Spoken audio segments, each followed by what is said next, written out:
Congrats to Iga and Rafa.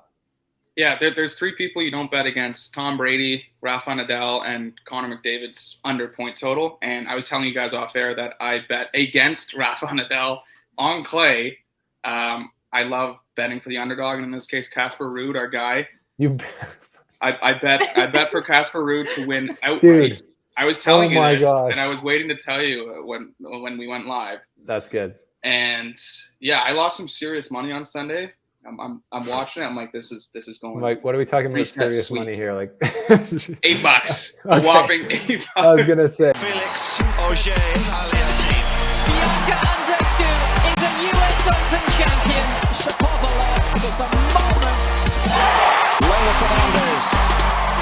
It is another performance to remember for the Canadians. Hey everybody, welcome to episode 6 of North of the Net, a Canadian tennis show by The Slice Tennis, presented by PointsBet Canada. Brendan McCarthy with you alongside Steven and Krina as always. And guys, the second Grand Slam of 2022 did not disappoint. King of Clay, Rafa Nadal, claiming his 14th French Open title. I think we've emptied the tank on superlatives to describe Iga Swiatek. She claims yet another title. Yeah, I think it's just magical, historical. We've listed pretty much everything. What are your big takeaways from Roland Garros? Because there were some thrilling storylines. Yeah, for sure. It felt like even though, sorry, Steven, but it felt like even though every day there was like exciting matches going on, we kind of knew from the beginning that it would be Iga and Rafa. I don't know. I just felt like every single day I was like, they're still favored. I'm still going with them. And so it's not a surprise, but there was still a lot of exciting tennis, until these two kind of took over.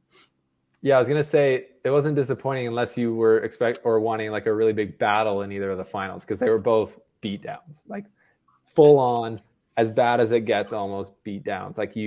That's just terrible for like the quality of tennis on the final day. But you can't really blame Coco, and you can't really blame Casper and Coco. Weird similarity there. But yes. Sounds like a cafe. I know, Casper and Coco. Oh, yeah, it definitely does. They got destroyed, but you can't really blame them because like Iga Swiatek, literally, 7,000 matches won in a row, 6 tournaments in a row. And Rafa Nadal, I was thinking about it afterwards when I made my recap, being like, he won again. Like I've done it like so many years in a row.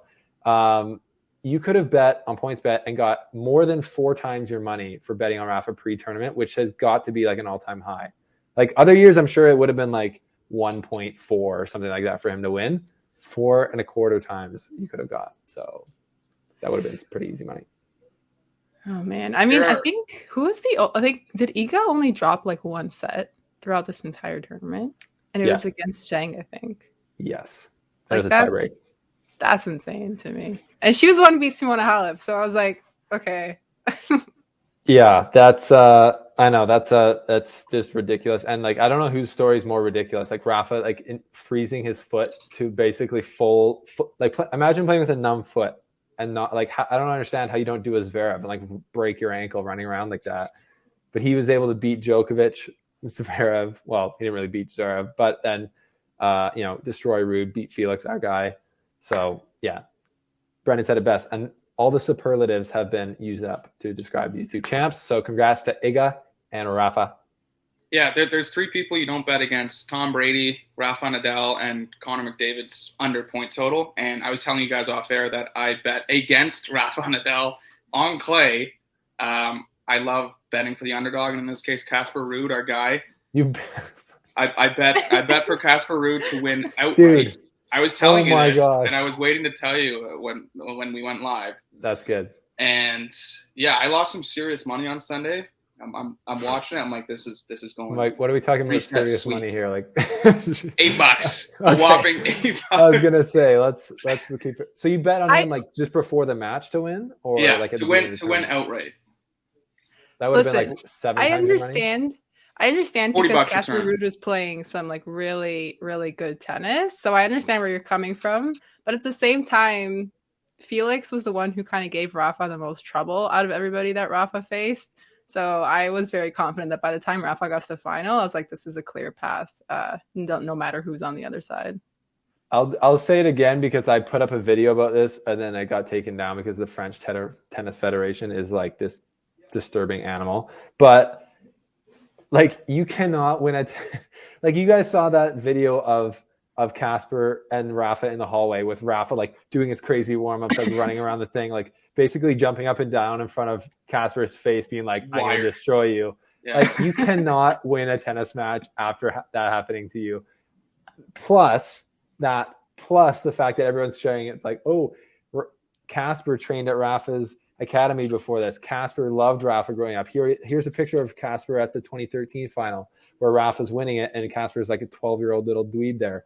Like, there is just no physical way to win a tennis match after all that's gone on before the match, in my opinion. It's like, literally, you have like quotes of Casper before the match being like, yeah, I've always looked up to Rafa. It's like, how are you going to go out there and beat him? Like, you conceded the match already. Not work. No, Casper's a nice guy, and I mean, even if he had said all the right things, he still wasn't going to win this probably.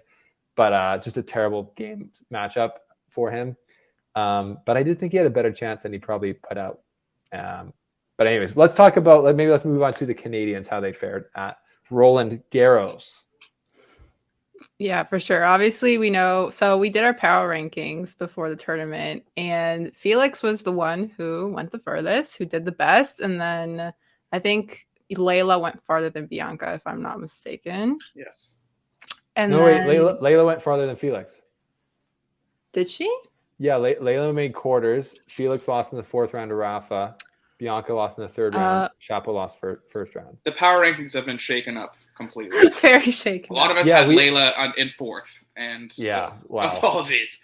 I mean, I had her second last, so I'm okay. The majority of us, I think I had her last as well. I think we had like Bianca. We like got pretty high on the Bianca train because she came on the slice. We were all like, okay, she's going to the top, to the moon. Once they're friends of the show, it's like, okay.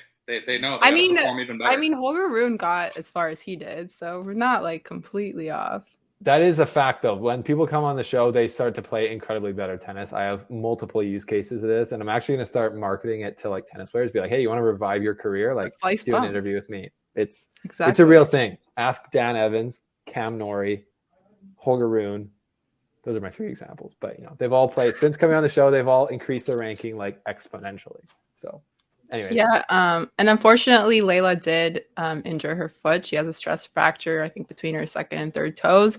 And I was kind of very sad to hear, like, her dad was upset that she kept playing during that match. I was surprised that she had even taken the second set, because that injury had kind of happened right before the tiebreak. And so she takes the second set and then plays the rest of the match. And her father was like, you should not have played. Like, you could have made it even worse. And I'm like, I hate hearing like injuries like that. But I also understand, like, she's a teenager. I'm 19. She's 19. So like, I understand. Like, if I were her, I probably would have kept playing too till the end. Exactly. She's a warrior. Yeah. And Karina and Brendan, maybe you got like a thought on this. Like, my question was that, and I tweeted out about it afterwards. I was like, because I saw Jorge did an interview with TSN afterwards, and he said, and they're like, what was your emotion watching your daughter like go through that? And he said anger. And I was like, I wonder if people are gonna like take that the wrong way. Like, it's an interesting dynamic, obviously, like parent as the coach, right? Because when you are a kid, especially when you're like younger, not saying that you're not a mature adult at 19, but still, like, when you're maybe like living with your parents, as maybe like Leylah is, it's like, I don't know. I didn't want to listen to my parents when I was younger. And like, literally, you just seem to do the opposite of what your parents said. So it becomes like a real risk. Like, where if Leylah was paying a coach, a lot of money per year, and he was like, quit right now. Like, because like Jorge literally told her to stop playing. Yeah. And she just didn't listen, obviously, which is fine. Like, she might've listened to a coach rather than a parent. So that kind of adds into it. What do you guys think about that? Yeah. What do you guys think about that? I think just ultimately the dynamic shifts. Right, because as you said, Stephen, like, a coach would be like, no, like, we're calling it quits. Like, you've done all you can. You don't want to exacerbate it. Like, get out so you can continue on in summer and future slams. Mm-hmm. So that's where it's difficult. But I mean, she powered through. She's a warrior. And that interview with Mark Masters, I mean, extremely, extremely raw. And you could see too when the camera panned to him, he was like, enough. But again, that's where the emotions are high. And she was just like, no, I'm battling through here. This is a slam. You're playing on the biggest stage, but probably a little bit different. And maybe she will end up shifting to solely a coach, not a parent coach later on in her career. But again, she's still young. She's not even in her 20s yet. So that dynamic could change for Leylah. And it's also like I feel like maybe if it was a coach, he wouldn't be telling her to quit. Actually, he probably, because I looked at her, he's like, seems like an intense guy, as most tennis parents are. He's like, he was literally like, quit, and then he's like, but he just looks so stressed out the rest of the match. He was stressed, but like, I don't know what they knew before the match, right? Like, I don't think they had any scans before the match. Maybe it was just a little bit sore before, and you don't know what a sore foot could mean, right? Could it be a muscle cramp thing? Like, could it be just an issue that's gonna like heal up? But like there's no real way for her to tell that it was a fracture. If they knew it was a fracture before the match, she wouldn't have played. So I'm assuming. So I don't know. What do you think, Rina? Yeah, it's definitely odd. Like obviously we saw Rafa had a stress fracture as well recently, and so he was out for a really long time. So I fear that Leylah is going to probably be out for at least a month and a half. And looking ahead to grass season, that means she's probably going to miss Wimbledon. Mm-hmm. And I don't know. I'm kind of sad about that because like I've enjoyed seeing her growth this year, and like it's fluctuated a little bit, obviously, but we have another Canadian who's putting herself back into the mix, Miss Genie Bouchard, in case we have forgotten about her. But yeah, she's planning to play Wimbledon. 2014 Wimbledon finalist. Maybe she's turning back the clock. Can you say that for someone as young as Genie? I was gonna say, I was like, how old is she? She's not really. I think she's my age, I think, or a little bit older, maybe 28. She's pulling a Zverev and saying, "I'll put my name in there." She's just like rejoining the world of tennis, which is I think she's using her projected ranking. Yeah, hasn't played much at all. I don't think she's played in like 12 months. Could be wrong. But yeah, it'll be interesting to see her. Maybe she will get some of that Wimbledon magic back. She did make the final, so that's I think she won the junior Wimbledon, so that's some serious Wimbledon clout. Well, who'd she lose to in 2014? Was it Halep?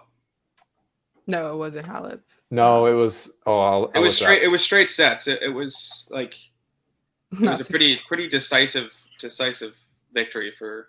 I thought it was Halep, but I could be wrong. No, because Halep won in 2019. Petra Kvitova. Thank you. Yeah. Petra.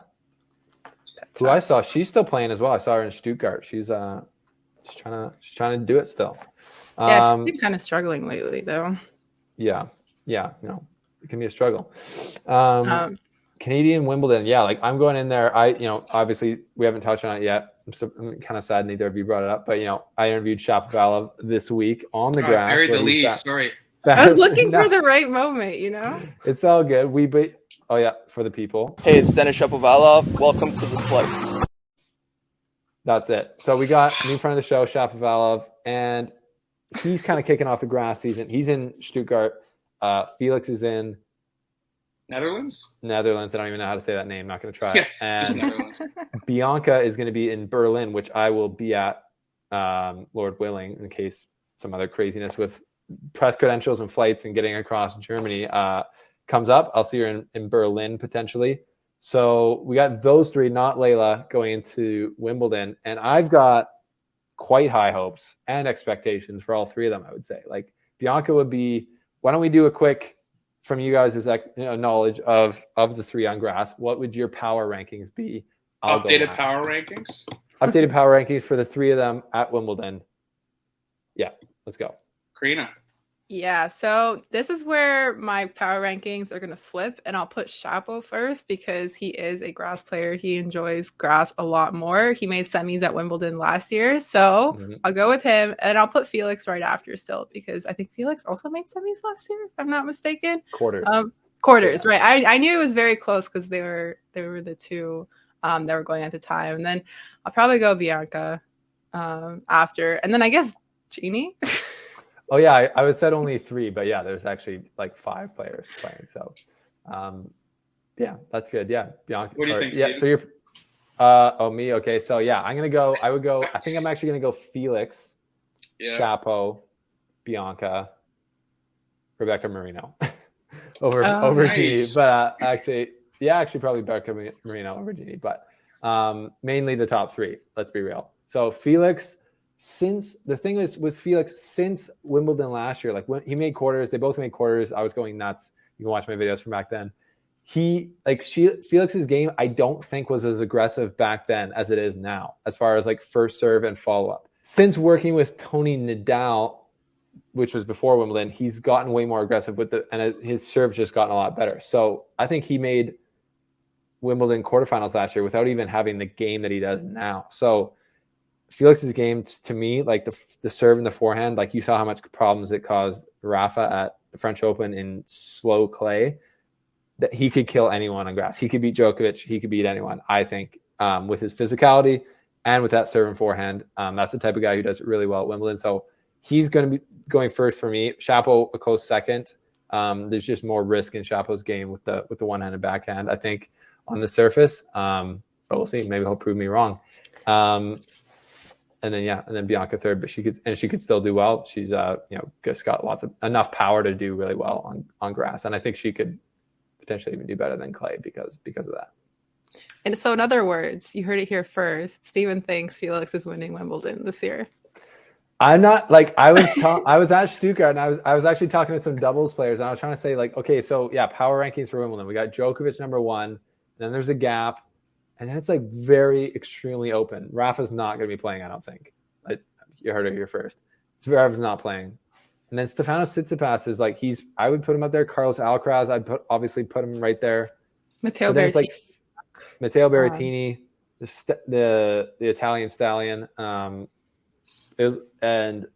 yeah, all those guys are right there. But I wouldn't look at any of those guys and say they have a way better chance than Felix now, based on like how much better Felix's game has even gotten since last year, where again he made quarters. So like he beat Zverev last year, beat top 10 guys. Like he knows how to play. So I would be very scared if I was somebody playing Felix.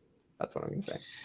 Okay. What about you, Brendan? Well, at number 5, I'm going to put Rebecca Marino for me because I'm a late entry into Wimbledon this year. I don't know if you guys told me. I'm ranked 468th in the world, but I'm basically paying my way in. So I will be – I don't know who my first-round opponent is, but, like, I would bet on me.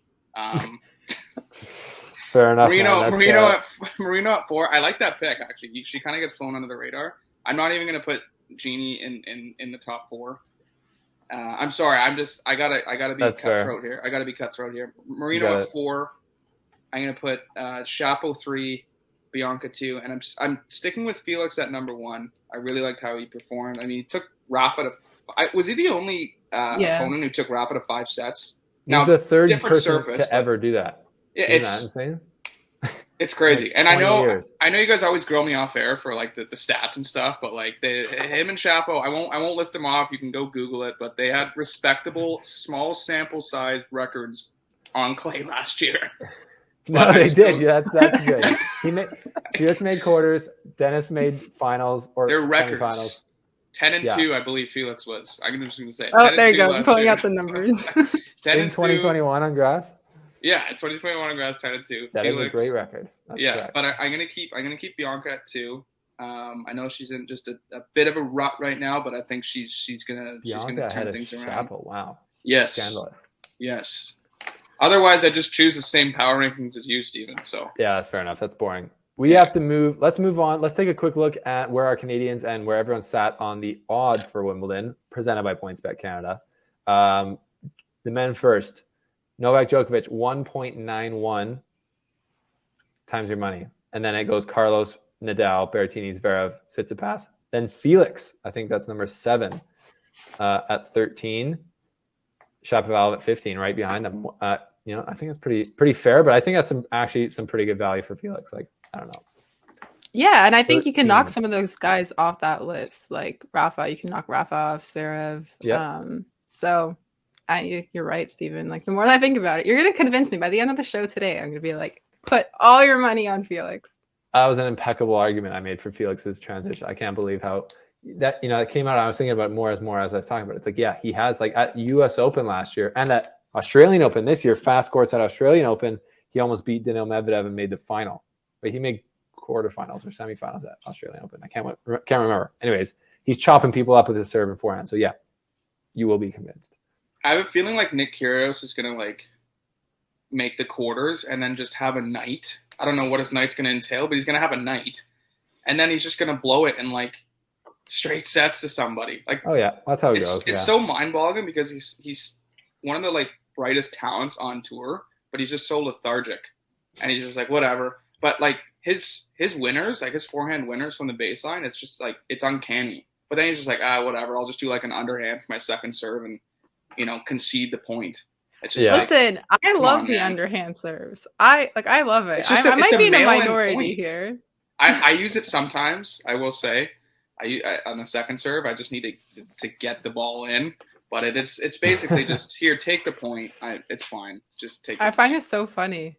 Like, it is pretty funny. It's also like a massive slap in the face. It is. Yeah, I didn't know you could do it up until like last year, but I guess it's it's kosher.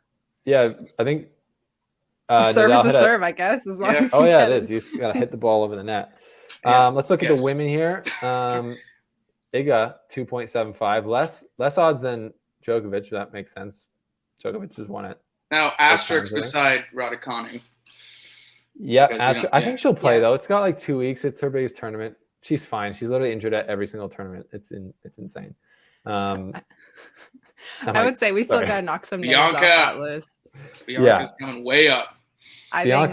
She's number 10 on the money list for Wimbledon, which is that's good. They're putting some respect on her name. Former Slam champion. Got it. Yeah, I take Naomi off that, like off being that high, Emma off being that high. Yeah, I think Pliskova being above Coco Gauff is a little bit questionable, considering she just made 2 finals, the singles and the doubles at the French Open. Mm-hmm. And I think she's playing in much better form. And then obviously like going against Iga, like even though it was a beating, I feel like you could still learn from those kinds of matches. And so maybe that gives her like a different mindset going into the tournament. Like maybe she has nothing to lose now. Yes. And I was about to say Aryna Sabalenka could actually be a massive dark horse, but she's Belarusian, so she's not allowed to play. Oh, yeah. Which is crazy. There's that. There could still, inside news from the Chappell world, there could still be more like crazy. Like I don't know. I wouldn't say a player like. I think it'll happen, but I could see some of the players like what's it called, striking against the tournament and just like not playing. Honestly, that would be interesting. Especially at Wimbledon. It'd be crazy. I said that a few episodes ago, and you nixed it completely. You're just like, did I? What? Yeah, you nixed it. I don't remember this. You nixed it. I think I do remember that. I don't think it'll happen, but I'm saying it's still on the table. But if that's how you felt, I did not mean it. It was not a stupid thing to say. That's okay. That's okay. Let's go on to tweet of the week. New segment here from us. We got a nice little beep tweet of the week. What was your tweet of the week? Is this just a segment? It's from the Twitter universe, the tennis Twitter universe. Favorite tweet of the week? Queen or Brendan? Yeah, I could go first because mine was, oh my God, I was waiting for us to do this segment this week. So once Rafa won Roland Garros, the US Open Twitter account, who I find very interesting at times, they're probably one of the most interesting follows on Twitter.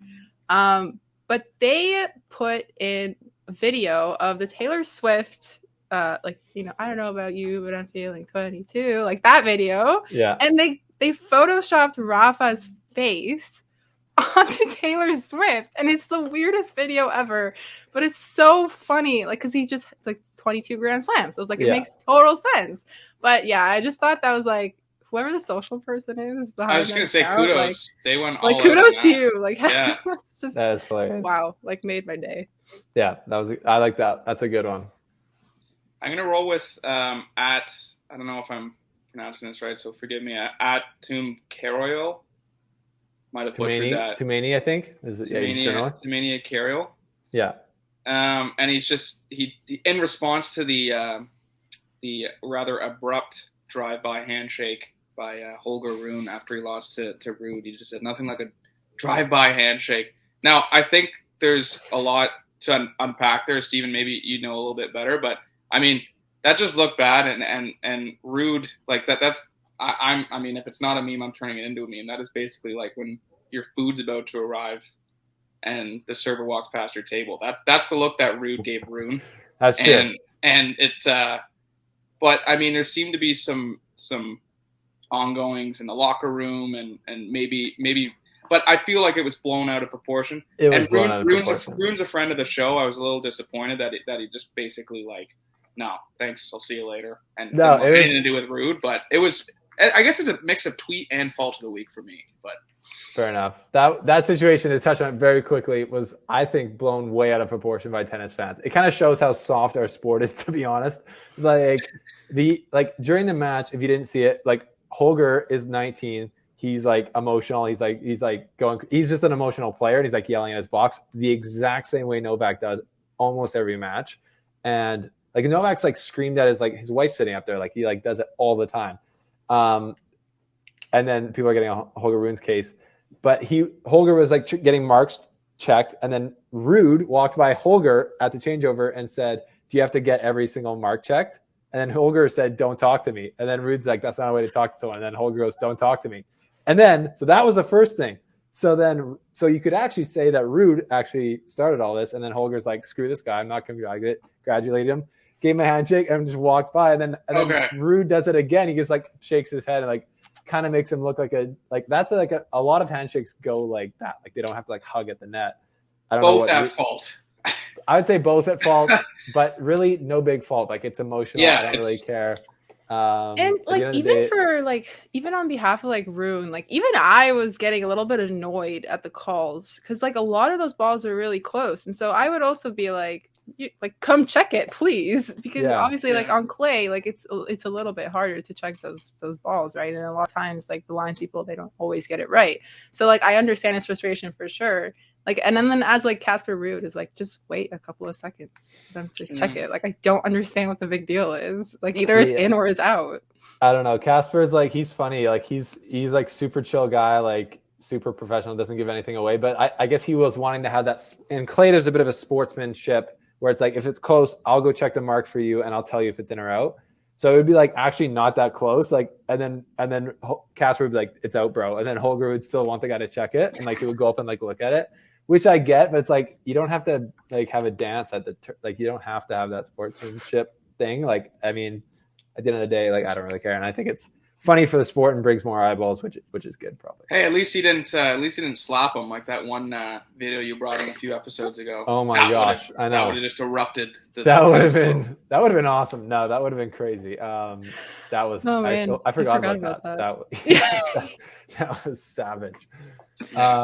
Just a 5-star right to the cheek. The 5-star to the face, and he's like, "Oh, sorry, bro. Like my hand slipped. Like muscle spasm." Yeah. No, my tweet of the week was the one I described passionately earlier of just a video of like Rafa warming up in front of Casper before the final. I was like, dude, that was just such a meme to me. It's like you have no chance after that. But isn't it not funny that Iga does the exact same thing? Like right before, like when they're doing like the coin toss, like Iga's over there doing like quick feet on the ladder, and her opponent's just like, man, I'm just trying to get warmed up for this match. It's like, oh my gosh. I'll take the purse for runner up, but like that's what I would do. I'd just be like, you know what? I'll just try and like I'll just stand there as basically like a bouncing board to try and like just to receive or return shots best I can. But I'll take the runner up purse, whatever. Like what would the runner up purse be for RG? Like roughly, like I think almost €1 million. Yeah. Okay. It's crazy. I think the winner gets 2.2 million euros. Yeah, I was gonna say, like, you know how like Coco was pretty emotional after she lost, and I was like, that's gonna go away the second she sees that check. Yeah, I'll go away quick. Yeah, exactly. Yeah. Right. Yeah. At the end of the day, this is a business, and these players at the top, the players at the top, are getting paid. Oh so yes. I don't really feel too bad for them, ever. But North of the Net, guys, that's our tweets of the week. Maybe we're running out of time here, so we'll save Ace's fault of the week for next time. You got it. I don't know. But I guess our ace this week was you interviewing Chapo. Let's go. Right. I had like a hybrid fault and tweet, so. Yeah, that's a good one. That was epic. He's a friend of the show now. I'm trying to get up to Hala to see Felix and get an interview with him, but right now there's some shenanigans going on behind the scenes there with that, so we'll see if that happens. Potentially Bianca again on the show soon in Berlin, but we'll see. You never know on the tennis tour. But yeah, Brendan, I'll let you sign us out. Guys, I'm going to leave you with this. What feels better to you, getting your racket regripped or your racket restrung? It'd be weird to get one without the other, wouldn't it? I've done it. I mean, once, yes, I need to get my racket restrung, but the regrip is. I got like. I'll say regrip. That's a good question. I would almost say regrip, unless you're a legend like we are, and you use a leather grip. You don't really have to regrip it. It gets better with time. I got to start asking the players more about it. Like, why don't you use this? I don't know. Anyway, the tacky blue grip is awesome because it just absorbs sweat. And the racket's not flying out of your hand, so it's great. But I do need to, like you said, grip. You can't do one without the other. I got to get the restrung done now, but I've just been a little busy. But fair enough. I do like the regrip. That's feels much better for sure. Yep. Well, thank you all for listening to episode 6 of North of the Net. Be sure to rate and subscribe at our YouTube channel, and we'll speak again next week. It's been a slice. It's been a slice. I'm going to figure out what rating a video on YouTube means. Just kidding. We will see you guys next time here on the channel. Thank you, Brendan and Karina. Follow both of them on Twitter. Their handles are below. And we will keep you posted on all the grass court stuff. And we'll do, I guess, a pre-Wimbledon show next. Nice. Okay. See you guys later. Felix Auger-Aliassime. Bianca Andreescu is a US Open champion. Shapovalov at the moment.